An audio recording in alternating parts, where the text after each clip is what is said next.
안녕하세요. 인도에서 소식을 전합니다. 한 주간 잘 지내셨나요? 지난 며칠간 이곳은 40도가 넘는 폭염이 계속되었습니다.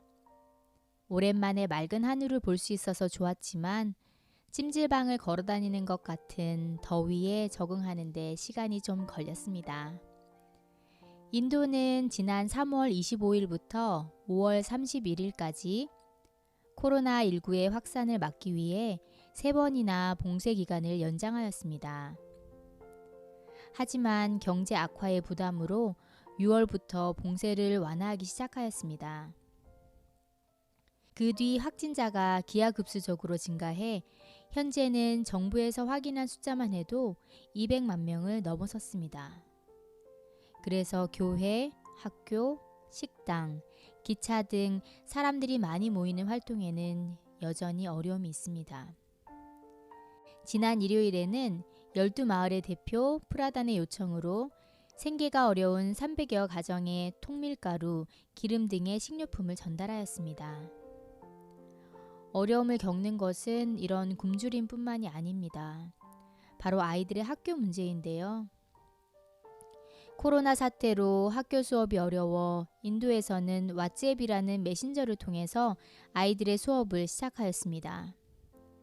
선생님들은 필기가 필요한 부분을 노트에서 보내주고 공부해야 할 교과서의 부분을 메신저로 보내줍니다.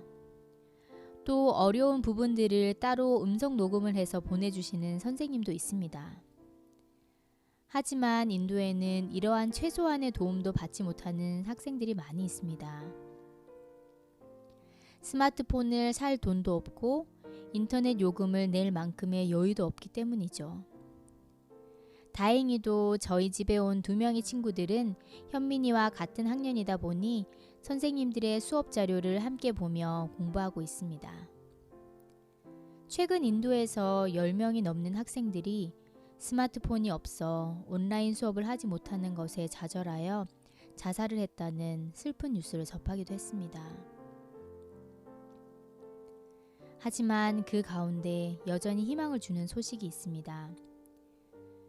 저희 아이들이 다니는 삼육학교는 다음 주부터 온라인 시험을 치르기로 했습니다.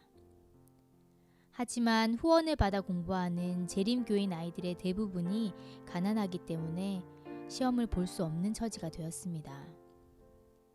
그런데 학교 옆에 있는 벵골리 교회 담임 목사님이 시험 기간 동안 아이들이 교회에 머물며 공부할 수 있도록 교회 문을 연다는 소식을 들었습니다.